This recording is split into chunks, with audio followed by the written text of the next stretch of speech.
வணக்கம். நான் தமிழன்பன்.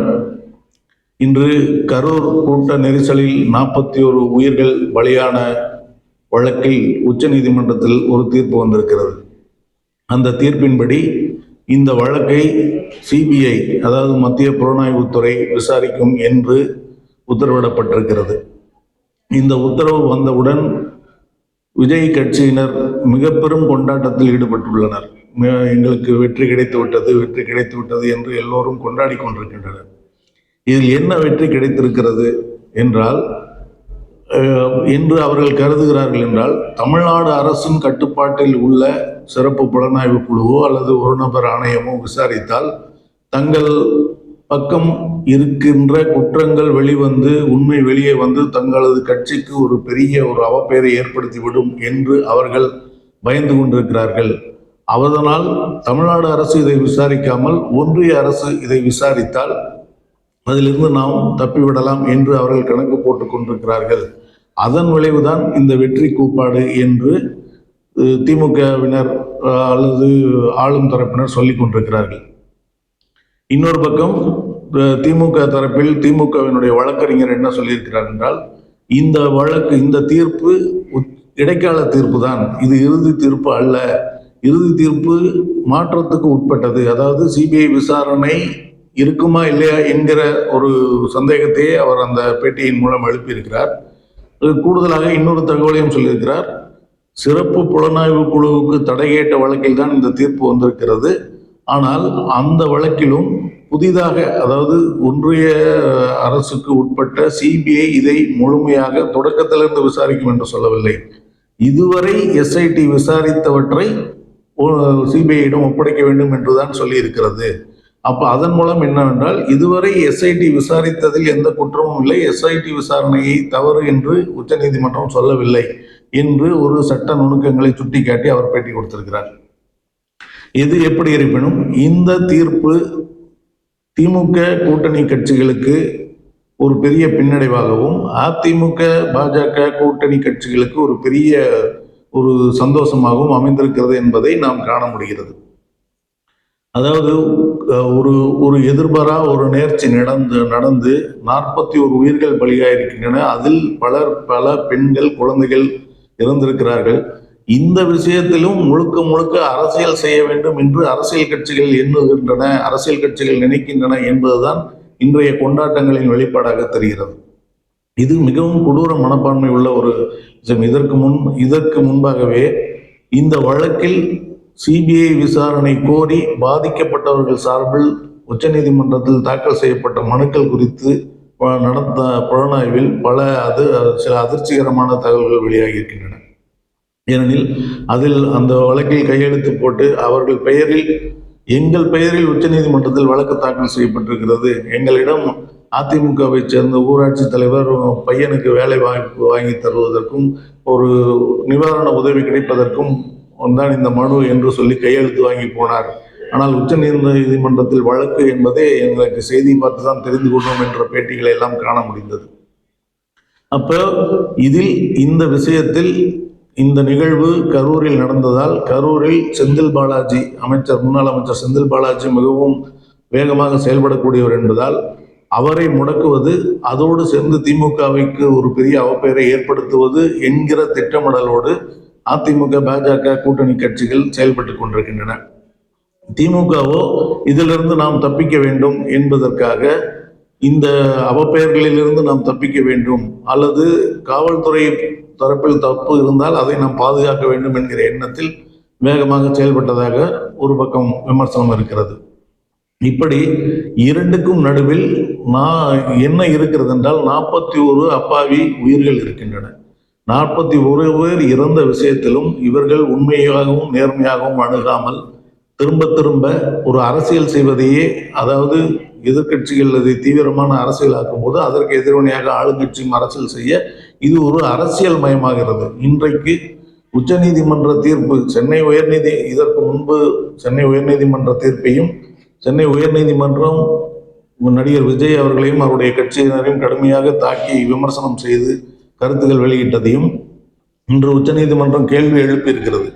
இப்பொழுது பொதுவாக அரசியல் கட்சி தலைவர்கள் அரசியல் செய்வார்கள், நீதிமன்றம் மிக பொதுவானது, நீதிமன்றம் எல்லோருக்கும் நியாயம் கொடுக்கக்கூடியது என்கிற எண்ணமும் மாறிக்கொண்டிருக்கிறது என்கிற கருத்துக்கு வலுச்சேர்க்கும் விதமாகவே சென்னை உயர்நீதிமன்றம் தமிழ்நாடு அரசுக்கு சாதகமாக நடந்து கொண்டது என்கிற குற்றச்சாட்டை உச்சநீதிமன்றமே வைத்திருக்கு. உச்சநீதிமன்றம் விளக்கம், சென்னை உயர்நீதிமன்றத்தின் தீர்ப்பு, நீதிபதியினுடைய கருத்து குறித்து பதிவாளரிடம் விளக்கம் கேட்டிருக்கிறது என்றால் அப்பொழுது அது சென்னை உயர்நீதிமன்றம் ஒரு சார்பாக செயல்பட்டது என்று உச்சநீதிமன்றமே ஏற்றுக்கொண்டு அதற்கு விளக்கம் கேட்டதாகத்தான் நாம் புரிந்து கொள்ள வேண்டும். இப்பொழுது சென்னை உயர்நீதிமன்றம் என்றால் அது தமிழ்நாடு அரசு சார்ந்தது என்றும், அப்படியானால் உச்சநீதிமன்றம் என்ன மிகவும் தன்னிச்சையாக இயங்கக்கூடியதா, அது ஒன்றிய அரசு சார்புடையதுதானே என்கிற வாதங்களையும் நாம் கேட்க முடிகிறது. இப்படி அப்பாவி மக்களின் அல்லது ஒரு பாதிக்கப்பட்டவர்களின் கடைசி புகலிடமாக இருந்த நீதிமன்றங்களும் இன்று அரசியல் கட்சிகள் போல், அரசியல் ஆட்சி அதிகாரம் போல், ஒன்று சென்னை உயர்நீதிமன்றம் தமிழ்நாடு அரசின் பிரதிநிதியாகவும் உச்சநீதிமன்றம் ஒன்றிய அரசின் பிரதிநிதியாகவும் சித்தரிக்கப்படுவது என்பது மிகவும் கொடூரமான ஒரு விஷயமாக இருக்கிறது. எதை நம்பி நாம் இயங்குவது, நம்ம ஒரு சாதாரண ஒரு சாமானிய மக்கள் எதை நம்பி இயங்குவது என்கிற ஒரு புரிதலே இல்லாமல் மிகவும் அச்சமூட்டக்கூடிய ஒரு நிகழ்வு நடந்து கொண்டிருக்கிறது.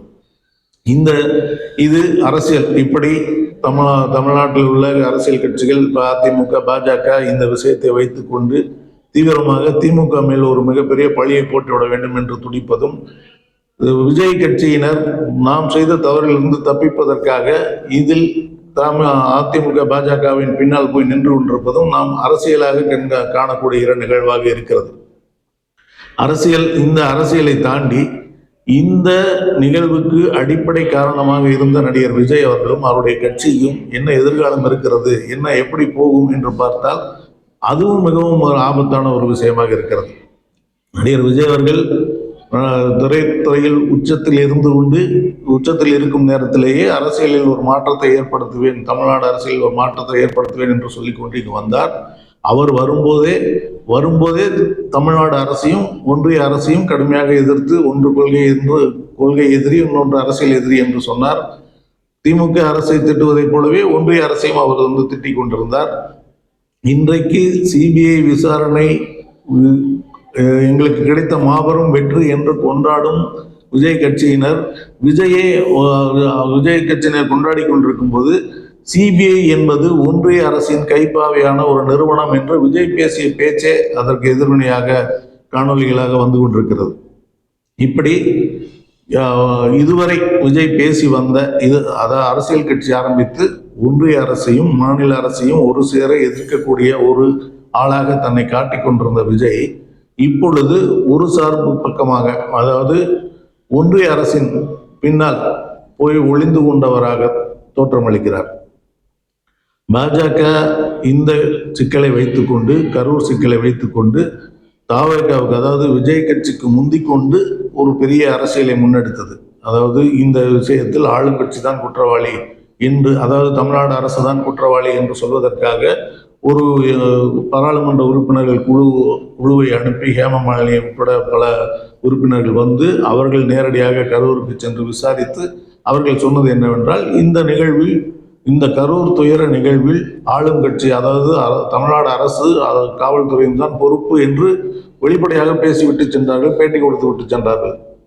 அப்போ அதை உறுதிப்படுத்துவதற்காக, அதை மேலும் மேலும் உறுதிப்படுத்தி தமிழ்நாடு அரசின் மீது ஒரு குற்றம் சொல்வதற்காக பாஜக அரசு, இந்த பாஜக கட்சியினர் இந்த நிகழ்வை தமிழ்நாடு அரசின் கட்டுப்பாட்டில் உள்ள அமைப்புகளின் விசாரணையிலிருந்து ஒன்றிய அரசின் கட்டுப்பாட்டில் உள்ள விசாரணை அமைப்புகளுக்கு கொண்டு சென்றுவிட்டால் நாம் நினைத்ததை ஒரு அதிகாரப்பூர்வமாக அறிக்கையாகவே, ஒரு விசாரணை அறிக்கையாகவே வெளியிட்டு விடலாம் என்கிற எண்ணத்துடன் அந்த அமைப்பு செயல்பட்டது. அந்த அமைப்பு இப்படி செயல்படுவதற்கு திமுகவை வீழ்த்த வேண்டும் என்பது ஒரு காரணமாக இருக்கலாம். நடிகர் விஜய் இதற்கு உடன்பட்டது என்ன காரணம் என்றால், திமுகவை வீழ்த்துவது என்பது அவருடைய ஏற்கனவே அஜெண்டா, அவர் பேசுவதுதான். அதே போல் ஒன்றிய அரசையும் குற்றம் சொல்லி பேசிக்கொண்டுதான் அவர் இருக்கிறார். ஒன்றிய அரசு இப்பொழுதுள்ள ஒன்றிய அரசு சரியில்லை என்றுதான் அவர் மேடைக்கு மேடை பேசிக் கொண்டிருந்தார். இப்பொழுது இரண்டில் ஒரு பக்கம் நின்றாக வேண்டிய கட்டாயம் அவருக்கு ஏற்பட்ட போய் அவர் பாஜக சொல்வதை கேட்கக்கூடிய அல்லது அதிமுக சொல்வதை கேட்கக்கூடிய அதிமுகவினர் இவர்களை பயன்படுத்தி ஒரு வழக்கு சிபிஐயில் ஒரு அப்பாவி மக்களை வைத்து வழக்கு போடுகிற இடத்தில் அதை ஒப்புக்கொள்கிற இடத்தில் இவர்கள் போயிருக்கிறார்கள். அந்த இடத்தில் கூட ஒரு சின்ன மாறுபாடு உண்டு. ஏனெனில் சிபிஐ வழக்கு கோரி பாதிக்கப்பட்ட மக்கள் சார்பில் போட்ட வழக்கும் எங்களுக்கும் எந்த சம்பந்தமும் இல்லை என்று அவர்கள் உச்சநீதிமன்றத்திலேயே விஜய் கட்சியினர் சொல்லிவிட்டார்கள். அப்படி பார்த்தால் அது முழுக்க முழுக்க அதிமுகவின் திமுக எதிர்ப்பு அரசியல், திமுக வெறுப்பு அரசியலின் வெளிப்பாடு என்பது புரிகிறது. அதிமுக கொஞ்சம் கூட மனசாட்சியின்றி இந்த உயிர்கள் பலியானதை வைத்துக்கொண்டு திமுகவை குற்றவாளி ஆக்க வேண்டும் என்கிற ஒரே நோக்கத்தோடு அந்த வேலையை செய்திருக்கிறது என்பது இதில் புலனாகிறது. இதை விஜய் கட்சியும் வெளிப்படையாக உச்சநீதிமன்றத்திலேயே சொல்லிவிட்டது. ஆனால் ஒன்றிய அரசு கைப்பாவையாக செயல்படுகிற சிபிஐ என்று விஜயால் விமர்சிக்கப்பட்ட சிபிஐ விசாரணைக்கு உச்சநீதிமன்றம் உத்தரவிட்டதை எங்களுக்கு கிடைத்த வெற்றி என்று விஜய் கட்சியினர் கொண்டாடி கொண்டிருப்பது என்பது அவர்களுடைய அரசியல் வளர்ச்சிக்கு கொஞ்சமும் பயன் தராது என்பதுதான் வெளிப்படையான உண்மை. விஜய் ஒரு கட்சி ஆரம்பித்து அந்த கட்சி உடனடியாக நாங்கள் கூட்டணி ஆட்சிக்கு தயார் என்றவுடன் பலரும் பலவிதமாக பேச ஆரம்பித்தார்கள். அப்படி இருக்கும்போது விஜயும் அதிமுகவும் கூட்டணி சேரும் என்கிற ஒரு கருத்தை பெரும்பாலானவர்கள் பேசத் தொடங்கினார்கள். விஜயும் அதிமுகவும் கூட்டு சேர்ந்தால் திமுகவை வீழ்த்தி விடலாம் என்பது திமுக எதிர்ப்பாளர்களின் மிகப்பெரிய மனக்கோட்டையாக இருக்கிறது. அதனால் அவர்கள் விஜயும் அதிமுகவும் கூட்டு சேர்ந்தால் திமுக வீழ்த்தி விடலாம் என்பதால் இருவரும் கூட்டணி சேரப் போகிறார்கள் என்பது போன்ற செய்திகளை சொல்லிக்கொண்டே இருந்தார்கள். ஒரு கட்டத்தில் அந்த செய்திகள் பெருசாக வரத் தொடங்கிய போது விஜய் அவர்கள் ஒரு கூட்டத்தில் வெளிப்படையாக சொல்றார், தாவேகா தான், அதாவது விஜய் தான் முதலமைச்சர் வேட்பாளர், தாவேகா தான் முதலமைச்சர் வேட்பாளரை அறிவிக்கும், அது விஜய் தான் முதலமைச்சர் வேட்பாளர், அதை ஏற்றுக்கொண்டு வருகிற கட்சிகளோடு கூட்டணி என்று அறிவித்து விட்டார்கள். அப்படி அறிவிக்கும் போது அதிமுகவில் ஏற்கனவே எடப்பாடி பழனிசாமி முதலமைச்சர் வேட்பாளர் என்று எடப்பாடி பழனிசாமி சொல்லிக் கொண்டிருக்கிறார். என்டிஏ கூட்டணியில் அதிமுக சேர்ந்த ஒருவர் முதலமைச்சராக இருப்பார் என்று பாஜக சொல்லிக் கொண்டிருக்கிறது. இப்படி அங்கு முதலமைச்சர் இருக்கும் வேட்பாளர் இருக்கும்போது விஜய்க்கு அந்த இடத்தில் வேலை இல்லை. அதே போல் அதிமுக விஜய் கூட்டணி சேர்ந்தால் விஜய் முதலமைச்சராக இருப்பதை அதிமுக ஏற்றுக்கொள்கிறதா என்கிற ஒரு கேள்வியை அண்மையில் திரு டிடிவி தினகரன் அவர்கள் எழுப்பி வருகிறார்கள். எடப்பாடி பழனிசாமி அவர்கள் யாரையாவது கால் பிடித்தே பழக்கப்பட்டவர். முதலில் அம்மா காலை பிடித்தார், அடுத்து சின்னம்மா காலை பிடித்தார், அதற்கு பிறகு பிரதமர் மோடியின் காலை பிடித்தார், இப்பொழுது விஜய் காலை பிடிக்க தயாராகிவிட்டார் என்கிற விமர்சனங்களும் வந்து கொண்டிருக்கின்றன. எப்படி இருப்பினும் விஜய் தன் ஒரு கட்சி ஆரம்பித்து விஜய் பின்னால் இளைஞர்கள் தருகிறார்கள் என்ற தோற்றத்தை உருவாக்கி கொண்டு இதை அப்படியே தேர்தல் வரை எடுத்துக்கொண்டு போய் ஒரு சக்தியாக மாறிவிட வேண்டும் என்று தீவிரமாக வேலை செய்து கொண்டிருந்த அவருக்கு அவர்கள் செய்த ஆர்வ கோளாறு வேலைகளே, அதாவது ஒரு கூட்டத்தை அவர்களே போகிற இடமெல்லாம் கூட்டி வந்து விஜய் பற்றி கோஷமிட வைத்து, விஜய்க்கு துண்டு போட வைத்து, விஜய் பற்றி முதலமைச்சர் என்று முழக்கமிட வைத்து, விஜய் கூட வண்டியில் கூடவே போய் செல்ஃபி எடுப்பது அல்லது அவரை பார்க்க ஆர்வமாக முண்டியடித்து கொண்டு ஏறுவது, மரத்தின் மேல் ஏறுவது, மின்கம்பத்தின் மேல் ஏறுவது என்கிற செயற்கையான ஒரு தோற்றத்தை உருவாக்கி கொண்டிருந்த விஜய் கட்சி அதிலேயே மாட்டிக்கொண்டதன் விளைவு இப்பொழுது கடந்த 15 நாட்களாக தலைமறைவாக விஜயே இருக்க வேண்டிய ஒரு கட்டாயம் ஏற்பட்டுவிட்டது. இப்பொழுது இந்த உச்சநீதிமன்ற தீர்ப்பு எங்களுக்கு சரியானது, தமிழ்நாடு அரசு செய்வது சரியில்லை, தமிழ்நாடு அரசின் சூழ்ச்சியால் தான், அதாவது விஜயுடைய காணொலி பேச்சின்படி நான் 5 மாவட்டங்களுக்கு சென்றேன், எங்கும் எல்லா இடங்களிலும் சுமூகமாக நடந்தது, ஆனால் இந்த மாவட்டத்தில் இப்படி நடந்தது என்பது எதனால் என்று நீங்கள் புரிந்து கொள்வீர்கள் என்று அவர் சொன்னது என்னவென்றால், இங்கு திட்டமிடப்பட்டு, அதாவது ஆளுங்கட்சியால் திமுகவில் திட்டமிடப்பட்டு இந்த நெரிசல் ஏற்பட்டது, அதனால் இந்த பழிகள் நடந்தன என்பதுதான் அவருடைய குற்றச்சாட்டு. ஆனால் அவருடைய கட்சியினரோ அவர் நீதிமன்றங்களில் முறையிடும் போது இது எதிர்பாராமல் நடந்த விபத்து என்று முறையிட்டார்கள். இதிலேயே ஒரு முரண் இருந்தது. இப்பொழுதும் இதே கருத்தை ஒன்றிய அரசும் ஏற்றுக்கொண்டது, பாஜகவும் ஏற்றுக்கொண்டது, பாஜகவும் அதை வழிநடத்துகிறது என்றால் விஜய்க்கு உச்சநீதிமன்ற தீர்ப்பின்படி சிபிஐ விசாரணை கோரும்போது சிபிஐ விசாரணையிலும் ஒரு ஒன்றிய அரசின் தலையீடு ஏற்பட்டு அவர்கள் ஒரு வெளிப்படையான அறிக்கை கொடுக்காமல் திமுகவுக்கு எதிரான அறிக்கை கொடுக்க வேண்டும் என்றால் அதற்கு விலையாக அவர்கள் கேட்கவிருப்பது விஜயைத்தான். இப்பொழுது விஜய் என்ன செய்தாக வேண்டும்? பாஜக அதிமுக கூட்டணிக்குள் சென்றாக வேண்டும். அப்படி சென்றால்தான் அவர்கள் நினைத்தது நடக்கும். அதாவது ஒன்றிய அரசு பாஜக நினைத்தது நடக்கும். விஜயும் தான் இந்த பழிக்கு, இந்த குற்றச்செயலுக்கு, இந்த உயிர் பலிக்கு நான் காரணம் இல்லை, இந்த பழிபாவத்துக்கு எனக்கும் தொடர்பில்லை, மாநில அரசு தான் காரணம் அல்லது திமுக தான் காரணம் என்று விஜய் சொன்ன சொல்லை காப்பாற்ற வேண்டும் என்கிற விஜய்க்கான தேவையும், திமுகவை வீழ்த்த வேண்டும் என்கிற பாஜகவுக்குமான தேவையும் இணைந்துதான் இது நடந்திருக்கிறது. உச்ச நீதிமன்ற தீர்ப்பு என்பது அவர்கள் இருவருடைய எண்ணத்தை ஈடேற்றுவதற்கான ஒரு நிகழ்வாக அமைந்திருக்கிறது.